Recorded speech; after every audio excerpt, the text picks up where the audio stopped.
Your Excellency, Mr. Sam Kusia, President of the General Assembly, Your Excellency, Mr. Ban Ki-moon, Secretary General of the United Nations, Your Excellency, Nasser Abdulaziz Al Nasser, High Representative for the Alliance of Civilization. Excellencies, ladies and gentlemen, I want to thank the President of this General Assembly, the Secretary General of the United Nations, and the High Representative for the Alliance of Civilization for your leadership in convening this high-level thematic debate on a very important agenda item. Thank you. You are looking at a miracle. By all medical expertise, I'm not supposed to be alive. On November 12, 2003, I fell dead of a massive heart attack in the airport in Sydney, Australia. I was clinically dead 45 minutes. They administered CPR, resuscitation, and they gave me 10 electric shock treatments to my heart. In the United States, they give 3 shock treatments and they stop. In Australia, they give 4 shock treatments and they stop. They gave me 10 electric shock treatments to my heart. The blood had coagulated already in my hands and my arms, in my feet and my legs. There was absolutely no hope for me at all. I was just a corpse. They took my body and put it on a stretcher and carried it to an ambulance.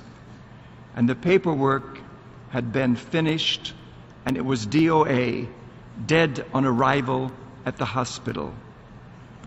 But in the ambulance, on the way to the hospital, when all that medical science knew to do, and with all that was at their disposal to administer, it did not work. But in the ambulance, just a corpse lying on that stretcher, Jesus stepped on board that ambulance, and my heart began to beat, and the breath came back. The driver was startled. The paramedic was startled. He told me later, he said, I have never seen anyone recover from what has happened to you. This all happened November 12th, 2003. After several weeks in Australia, I returned to the United States, to my home, by myself because I was totally healed. In 2004, I went to a hospital in Jackson, Tennessee for just a major checkup, and they gave me a complete blood lipid profile: triglycerides, LDLs, HDLs, cholesterol, etc. In a couple of weeks, I went back for the results, and when I walked in, the doctor looked at me and he said, your results are absolutely excellent.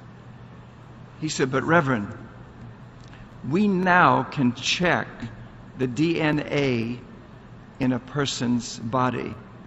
We decided to check your DNA.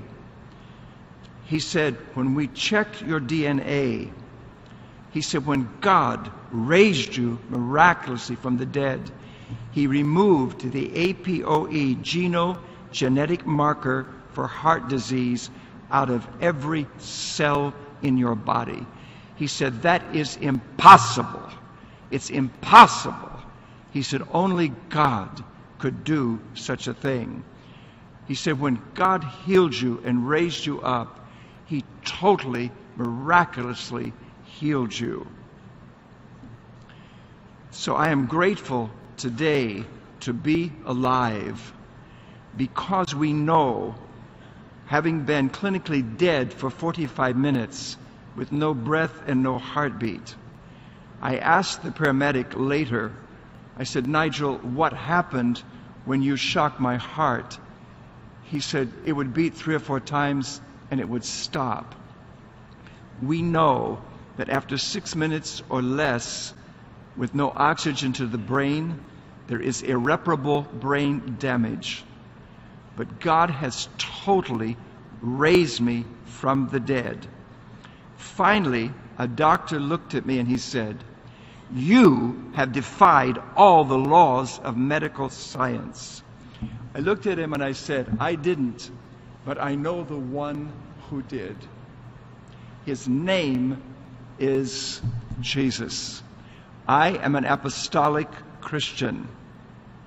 And my message here to you today is this. In the New Testament, in the book of Acts, chapter 2 and verse 38, it says, "Repent and be baptized, every one of you, in the name of Jesus Christ, for the remission of your sins, and you shall receive the gift of the Holy Ghost."